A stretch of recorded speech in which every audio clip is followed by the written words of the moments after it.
जय हिंद दोस्तों। आज की इस वीडियो में हम लोग 18 मार्च 2024 का करंट अफेयर पढ़ेंगे दोस्तों। ये हमारा एपिसोड 40 है दोस्तों। प्रतिदिन आपको करंट अफेयर का वीडियो मिलेगा ही मिलेगा दोस्तों। पहला प्रश्न है, हाल ही में लेजर हथियार ड्रैगन फायर का परीक्षण किसने किया है? ये लेजर हथियार का नाम है ड्रैगन फायर। इसका परीक्षण हाल फिलहाल में हुआ है। किसने किया है, यही प्रश्न है। उत्तर कोरिया, चीन, ब्रिटेन या फिर इजराइल? इस प्रश्न का उत्तर होगा दोस्तों ब्रिटेन। ब्रिटेन ने ड्रैगन फायर जो है लेजर हथियार जो है ये परीक्षण किया है दोस्तों। याद रखना है दोस्तों, LDEW, LDEW इसका फुल फॉर्म होता है लेजर डिस्ट्रॉयर एनर्जी वेपन। यही है ये ड्रैगन फायर जो हथियार है दोस्तों, LDEW है। लेजर, एल से हो गया लेजर, डी से डिस्ट्रॉयर, ई से एनर्जी और डब्ल्यू से वेपन्स। ये हथियार इंग्लैंड ने हाल फिलहाल में विकसित किया है। क्यों किया है दोस्तों, ये भी हमारे लिए बहुत ज़्यादा इंपॉर्टेंट है। तो लेजर की सहायता से मिसाइल को नष्ट करने के लिए, लेजर की सहायता से मिसाइल को नष्ट करने के लिए लेजर की सहायता से मिसाइल को नष्ट करने के लिए लेजर बीम की सहायता से ही दुश्मन देश की मिसाइल को नष्ट किया जाएगा। इसके थ्रू दोस्तों पर शॉट इसकी लागत कितनी है? 1056 रुपया। 1056 रुपया इसका पर शॉट लागत है। एक बार अगर शॉट ये छोड़ेगा जो लेजर बीम, तो ये 1056 रुपया आएगा इसका खर्चा। तो ड्रैगन फायर परीक्षण किसने किया है? ब्रिटेन ने किया है। सीधे सीधे प्रश्न आएगा। प्रश्न वेरी वेरी इंपॉर्टेंट है। चलते हैं दूसरे प्रश्न की ओर। प्रश्न है, हाल ही में शक्तिशाली ज्वालामुखी विस्फोट के बाद चर्चा में रहा रेकजेंस प्रायद्वीप। भूगोल में भी ये सीधे सीधे प्रश्न आएगा दोस्तों, करंट अफेयर में भी आएगा। रेकजेंस प्रायद्वीप का संबंध किससे है? Iceland, Philippines, Japan, Indonesia. Reykjanes प्रायद्वीप का संबंध आइसलैंड है में आइसलैंड से है दोस्तों। आपको याद रखना है आइसलैंड मैप में देखिएगा दोस्तों, इंग्लैंड से ठीक ऊपर है। इंग्लैंड का जो मैप है उसके ठीक ऊपर आइसलैंड है। आइसलैंड की राजधानी क्या होती है? रिक्विजिक। आइसलैंड की राजधानी रिक्विजिक होती है। और यहाँ की मुद्रा जो है क्रोन है दोस्तों। ये भी आपको ध्यान रखना है। पानी की पहाड़ी मैं इसलिए बता रहा हूँ दोस्तों, पानी में जो पहाड़ियाँ होती है उसको रीज कहते हैं। पानी की पहाड़ियाँ को रीज कहते हैं। और ये रीज इसलिए इम्पोर्टेंट है दोस्तों क्योंकि आइसलैंड में मध्य अटलांटिक रीज है। आइसलैंड में मध्य अटलांटिक रीज है, पहाड़ियाँ हैं। यहाँ पर पानी में पहाड़ियाँ हैं और यहाँ पर 33 ज्वालामुखी है दोस्तों।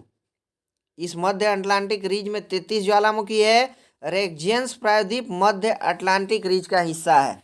ये रेकजेंस जो प्रायद्वीप है ये मध्य अटलांटिक रीज का हिस्सा है। ये भी आपको ध्यान रखना है दोस्तों। जो ज्वालामुखी है दोस्तों, गर्म पिघली हुई अवस्था में जब अंदर धरती के रहती है उसको मैग्मा कहते हैं दोस्तों। और जब बाहर धरातल पर आ जाती है तब उसको लावा कहते हैं। याद रखना है। प्रश्न का हमारा उत्तर सिर्फ इतना था, रेकजेंस प्रायद्वीप का संबंध किससे है? तो आइसलैंड से है। ये आपको ध्यान रखना है। सबसे ज़्यादा ज्वालामुखी और भूकंप की घटनाएं कहाँ पर होती है? तो रिंग्स ऑफ फायर। बार बार ये क्वेश्चन आता है एग्जाम में। रिंग्स ऑफ फायर ये प्रशांत महासागर में है दोस्तों, याद रखना है। चलते हैं प्रश्न अगला है हमारा, भारतीय सेना संयुक्त सैन्य अभ्यास लामितीय 2024 किसके साथ प्रारंभ करेगी? लामितीय अभ्यास, पहले तो हमें समझना है लामितीय का मतलब क्या होता है। दोस्ती होता है वहाँ की जो भाषा में है दोस्तों। देखते हैं ऑप्शन क्या है। सापान है, सेशेल्स है, इंडोनेशिया, श्रीलंका है। भारतीय सेना जो है लामिती अभ्यास किसके साथ कर रही है? तो ये सेशेल्स के साथ कर रही है। हिंद महासागर का देश है ये सेशेल्स, और इसकी राजधानी विक्टोरिया है। विक्टोरिया इसकी राजधानी है, और इसी के साथ जो है भारत देश अभ्यास कर रहा है, याद रखना है। इसका होस्ट कौन है दोस्तों?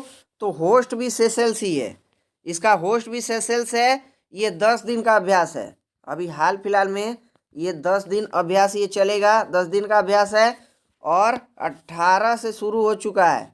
27 तारीख मतलब आज से 27 तारीख तक ये 10 दिन अभ्यास चलने वाला है। इसकी शुरुआत कब से हुई है? लामिती अभ्यास की शुरुआत जो है ये 2001 से हुई है। 2001 ईस्वी से लामिती अभ्यास की शुरुआत हुई है, ये भी आपको ध्यान रखना है। तो प्रश्न का उत्तर हमारा हो जाएगा सेशेल्स। हाल फिलहाल में भारत और सेशेल्स ने एक और अभ्यास किया है दोस्तों, कटलेस अभ्यास। मैंने आपको ये पढ़ाया है, कटलेस अभ्यास भारत और सेशेल्स के बीच में हाल फिलहाल में हुआ है। भारत की तरफ से इसी में INS तीर ने भाग लिया था। INS तीर ने भारत की तरफ से इसमें भाग लिया है। चलते हैं अगले प्रश्न की ओर। प्रश्न है, हाल ही में प्रसार भारती का अध्यक्ष किसे नियुक्त किया गया है? प्रसार भारती अभी दोस्तों PB शब्द ऐप भी इसने डेवलप किया है। PB शब्द ऐप, याद रखना है ये भी क्वेश्चन। इसी से प्रश्न है कि इसके अध्यक्ष किसको नियुक्त किया गया है? किशोर मकवाना, AS राजीव, नवनीत कुमार सहगल, संजय कुमार सिंह। प्रश्न का सही उत्तर है नवनीत कुमार सहगल को नियुक्त किया गया है दोस्तों। ये पूर्व IAS हैं, पूर्व IAS ऑफिसर हैं, इन्हीं को नियुक्त किया गया है। प्रसार भारती की स्थापना कब होती है? तो 1997 में होती है। प्रसार भारती की स्थापना 1997 में होती है। अगर हम प्रसार भारती जब वर्ड यूज करते हैं, प्रसार भारती में कौन कौन आता है? तो इसमें दूरदर्शन आता है, ऑल इंडिया रेडियो आता है, DD हम कहते हैं, दूरदर्शन कहते हैं, ऑल इंडिया रेडियो। जितनी भी सरकारी न्यूज एजेंसियां हैं, चाहे वो दूरदर्शन हो, ऑल इंडिया रेडियो हो, ये सब प्रसार भारती में ही आता है दोस्तों। ये आपको बात ध्यान रखना है। ये नवनीत कुमार सहगल जो बने हैं, ये 3 साल इनका कार्यकाल रहने वाला है, 3 साल। तो प्रश्न का उत्तर हमारा हो जाएगा Navneet Kumar Sehgal. Very very very important है। अगला प्रश्न है, हाल ही में लॉन्च वैकल्पिक ऑटो ईंधन इथेनॉल 100 वेरी वेरी इंपॉर्टेंट है। इसलिए इंपॉर्टेंट है क्योंकि इथेनॉल जो है दोस्तों फसल से बनाया जाता है। पहली बात, फसल से बनाया जाता है, और ये स्वच्छ इंजन है। यही प्रश्न है कि इथेनॉल 100 किसने विकसित किया है? Hindustan petroleum, Bharat petroleum, ONGC, Indian oil. तो ये इंडियन ऑयल की पहल है, इंडियन ऑयल ने इसको विकसित किया है। और हम जानते हैं हमारे देश के पेट्रोलियम मंत्री कौन है? हरदीप सिंह पुरी पेट्रोलियम मंत्री है। ये भी आपको ध्यान रखना है दोस्तों। और ये जो है 5 स्टेट में लॉन्च हुआ है। इथेनॉल 100 जो कार्यक्रम है 5 स्टेट में लॉन्च हुआ है। कर्नाटक पहली बात, दूसरा जो है UP में लॉन्च हुआ है, तीसरा यहाँ पर महाराष्ट्र है, चौथा दिल्ली है, और 5वां जो है यहाँ पर तमिलनाडु है। तो 5 स्टेट में ये लॉन्च हुआ है दोस्तों। बहुत ज़्यादा इंपॉर्टेंट है प्रश्न। इथेनॉल की विशेषता की हम बात करेंगे दोस्तों, तो इथेनॉल का ऑक्टेन वैल्यू हाई होता है। ऑक्टेन वैल्यू इसका बहुत ज़्यादा होता है इथेनॉल का, याद रखना है। और पेट्रोल को चेक करने के लिए भी इथेनॉल का ही प्रयोग होता है। इथेनॉल पर ज़्यादा से ज़्यादा जोर क्यों दिया जा रहा है? इथेनॉल 100 का विकसित तो किया है इंडियन ऑयल ने, लेकिन भारत में इसका ज़्यादा से ज़्यादा विकास क्यों हो रहा है, इस पर क्यों जोर दिया जा रहा है दोस्तों? क्योंकि इथेनॉल तो स्वच्छ ऊर्जा है। पहली बात आपको ध्यान रखना है कि ये स्वच्छ ऊर्जा है। उसके बाद दोस्तों CO2 का एमिशन भी इसमें कम होता है। CO2 का एमिशन, उत्सर्जन कम होता है इसका। मैंने आपको बताया, पहले ही बताया दोस्तों कि ये फसल से तैयार होता है, फसल से तैयार होता है। इसीलिए किसानों की जो है फसल का डिमांड बढ़ेगा और जिससे क्या होगा, रोजगार भी सृजित होगा, गांव में रोजगार का सृजन होगा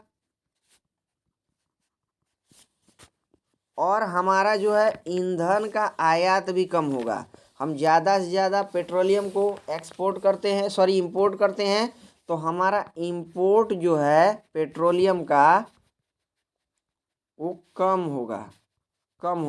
तो ये सारी फायदे हैं। अगर हम कुल मिलाकर के कहेंगे तो रोजगार और ईंधन की पूर्ति के लिए इथेनॉल 100 को विकसित किया है, इंडियन ऑयल ने विकसित किया है। अगला प्रश्न है, हाल ही में देश की पहली LNG बस का उद्घाटन कहाँ हुआ है? कोलकाता, चंडीगढ़, मुंबई, बेंगलुरु। मुंबई में इसका उद्घाटन हुआ है। LNG आपको फुल फॉर्म पता होना चाहिए। LNG का फुल फॉर्म क्या होता है? लिक्विफाइड नेचुरल गैस होता है। लिक्विफाइड नेचुरल गैस होता है, याद रखना है दोस्तों। ये पहला है इसलिए ज़्यादा इम्पोर्टेंट है, वेरी वेरी इम्पोर्टेंट, क्योंकि ये पहला बस का उद्घाटन यहाँ मुंबई में हुआ है। दोस्तों कोई भी जो नेचुरल गैस होता है उसको लिक्विफाइड किया जाता है, उसको द्रवित किया जाता है, ठंडा किया जाता है। क्यों किया जाता है? क्योंकि ट्रांसपोर्ट में आसानी हो, आसानी हो। मान लीजिए अगर मुंबई से कोलकाता भेजना है नेचुरल गैस को, तो उसे ठंडा कर दिया जाता है ताकि आसानी हो, नहीं तो गैस तो लीक हो जाएगा दोस्तों जल्दी। अब इसको ये LNG बस का उद्घाटन किसने किया है? तो यहाँ के CM एकनाथ शिंदे, बराबर सुर्खियों में रहते हैं एकनाथ शिंदे, और इन्होंने ही इसको शुरू किया है। इस बात का आपको ध्यान रखना है। तो प्रश्न का उत्तर हमारा हो जाएगा मुंबई। अगर क्वेश्चन आ जाए दोस्तों, पेट्रोनेट LNG कॉम्प्लेक्स, पेट्रोनेट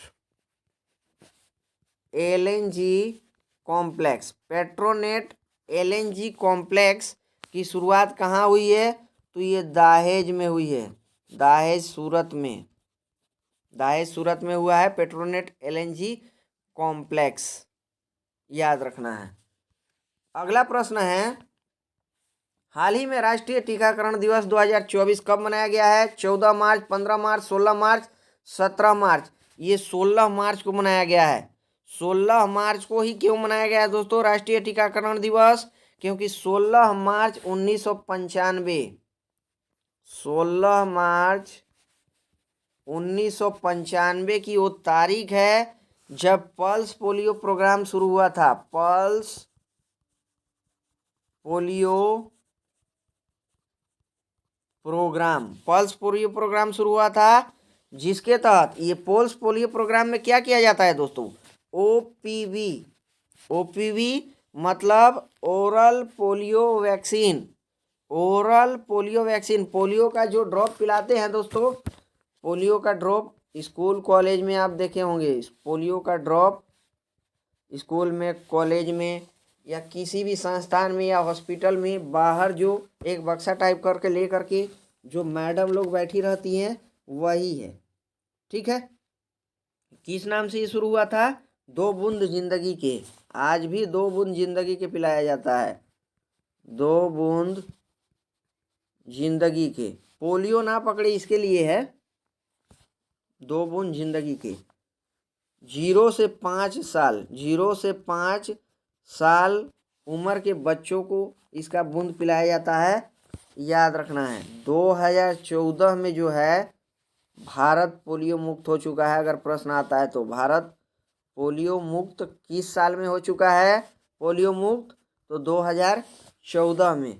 प्रश्न हमारा इतना था कि राष्ट्रीय टीकाकरण दिवस कब मनाया जाता है? 16 मार्च को मनाया जाता है, क्योंकि 16 मार्च 1995 को पल्स पोलियो प्रोग्राम शुरू हुआ था।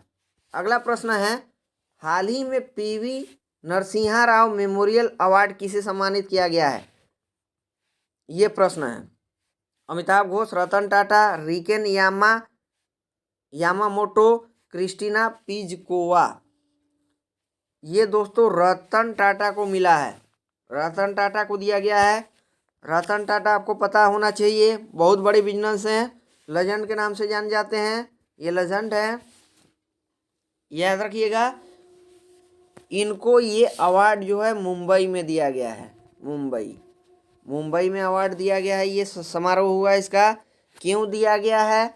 क्योंकि इनके परोपकारी कार्य के लिए, इनके परोपकारी कार्य के लिए दिया गया है। ज़्यादा से ज़्यादा इन्होंने अपनी संपत्ति का दान किया है, इसलिए दिया गया है दोस्तों। अगर दोस्तों तो प्रश्न का हमारा उत्तर हो जाएगा रतन टाटा। ये क्रिस्टीना पिचकोवा दोस्तों हाल फिलहाल में 71वां मिस वर्ल्ड का पुरस्कार इनको मिला है। 71वां मिस वर्ल्ड का इनको पुरस्कार मिला है। ये चेक गणराज्य की है क्रिस्टीना पिचकोवा, ये भी आपको ध्यान रखना है। चमेली देवी अवार्ड एक आता है दोस्तों एग्जाम में, चमेली देवी अवार्ड आता है। ये किससे संबंधित है? ये प्रश्न आता है तो महिला मीडिया पर्सन को मिलता है। चमेली देवी अवार्ड जो है महिला मीडिया पर्सन को ये अवार्ड दिया जाता है, महिला मीडिया पर्सन को अवार्ड दिया जाता है। चलते हैं, अगला प्रश्न है, हाल ही में वैश्विक आध्यात्मिकता महोत्सव 2024 का आयोजन कहाँ हुआ है? अहमदाबाद, मुंबई, नई दिल्ली, हैदराबाद। ये हैदराबाद में हुआ है दोस्तों। वैश्विक आध्यात्मिकता महोत्सव, इसका शुभारंभ किसने किया है? ये हमारे लिए इम्पोर्टेंट होगा। तो संस्कृति मंत्रालय और प्लस यहाँ पर एक संस्था भी है दोस्तों, हार्टफुलनेस फाउंडेशन। यहाँ पर आप नोट कीजिएगा, हार्टफुलनेस फाउंडेशन। इन दोनों ने मिल करके इसको शुरू किया है। उद्देश्य इनका क्या है? उद्देश्य स्पष्ट है, सर्वधर्म समभाव के तहत सभी धर्म को आगे बढ़ाने के लिए, सर्वधर्म समभाव के तहत सभी धर्म को आगे बढ़ाने के लिए, सभी धर्म का विकास हो, सभी धर्म आगे फले फूले, इसी के लिए इसका किया गया है। थीम क्या है इसका दोस्तों? आंतरिक शांति से विश्व शांति, आंतरिक शांति से विश्व शांति। अगर आप पहले शांत हैं तभी विश्व शांत हो सकता है। अगर आप खुद बेचैन हैं तो विश्व को शांत क्या कीजिएगा? तो पहले खुद को शांत करना है, यही इसका थीम है। और ये कहाँ पर शुरू हुआ है? हैदराबाद में। और ये बहुत ज़्यादा इम्पोर्टेंट है दोस्तों, बहुत ज़्यादा इम्पोर्टेंट है, आध्यात्मिकता की ओर भाग रहे हैं लोग। चलते हैं, अंतिम प्रश्न है हमारा, हाल ही में चुनाव आयोग ने PWD श्रेणी में किसे नेशनल आइकॉन नामित किया है? वेरी वेरी इंपॉर्टेंट दोस्तों, क्योंकि इलेक्शन चल रहा है अभी, तो ये सवाल अपने आप में बहुत ज़्यादा इम्पोर्टेंट हो जाता है। प्रमोद भगत, अवनी लेखरा, शीतल देवी, सुंदर सिंह। ये शीतल देवी को नियुक्त किया गया है दोस्तों। यहाँ पर एक शब्द है PWD शब्द का फुल फॉर्म हमको समझना जरूरी है। P से होता है पर्सन, W से विथ और D से डिजेबिलिटी।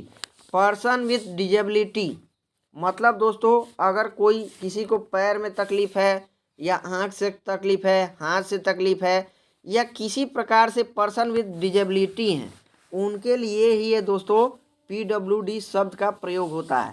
ये शीतल देवी जो है दोस्तों, ये विकलांग खिलाड़ी है, आपको पता होना चाहिए।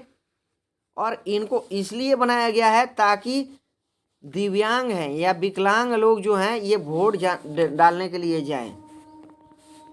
दिव्यांग या फिर विकलांग हम कह सकते हैं, विकलांग लोग वोट डालने के लिए जाएं, वोट डालने के लिए जाएं, ज़्यादा से ज़्यादा लोग जाएं, विकलांग लोग वोट डालने के लिए। इसलिए शीतल देवी को नियुक्त किया गया है नेशनल आइकॉन। इनका जन्म शीतल देवी का कहाँ पर हुआ था दोस्तों? शीतल देवी का जन्म किश्तवाड़ा जम्मू कश्मीर में हुआ है। इनका जन्म किश्तवाड़ा जम्मू कश्मीर में हुआ है। यह पैरा तीरंदाज है, पैरा तीरंदाज है। पैरा शब्द इसलिए यूज होता है, मैंने आपको बताया है, PWD के लिए। तो ये पैरा तीरंदाज है। अभी हाल फिलहाल में राष्ट्रपति द्रौपदी मुर्मू ने इनको अर्जुन अवार्ड भी दिया है। अर्जुन अवार्ड से भी इनको सम्मानित हाल फिलहाल में किया गया है। आपको इस बात का ध्यान रखना है। तो नेशनल आइकॉन इन्हीं को इलेक्शन कमीशन ऑफ इंडिया ने नियुक्त किया है, शीतल देवी को। जब इलेक्शन कमीशन ऑफ इंडिया की बात होती है दोस्तों, अभी हाल फिलहाल में आदर्श आचार संहिता भी लागू हो चुका है, आपको ध्यान रखना है। तो ये प्रश्न अपने आप में बहुत ज़्यादा इम्पोर्टेंट बन जाता है। इलेक्शन कमीशन ऑफ इंडिया, इसकी स्थापना 25 जनवरी 1950 को होता है। इसीलिए 25 जनवरी को जो दोस्तों मतदाता दिवस भी मनाते हैं। ये भी प्रश्न आता है। राजीव कुमार जो है चेयरमैन है, राजीव कुमार चेयरमैन है इसके। और हाल फिलहाल में 2 चुनाव आयुक्त नियुक्त किए गए हैं, ज्ञानेश कुमार और दूसरे हैं यहाँ पर दोस्तों सुखविंदर सिंह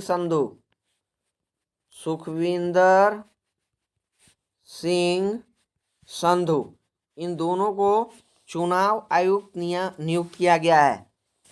अगर पहला हम कहेंगे फर्स्ट चुनाव मुख्य निर्वाचन आयुक्त कौन है, फर्स्ट अगर कहेंगे तो सुकुमार सेन, बहुत बार एग्जाम में आता है सुकुमार सेन, ये फर्स्ट पुरुष हैं। और महिला जो हैं रमा देवी हैं,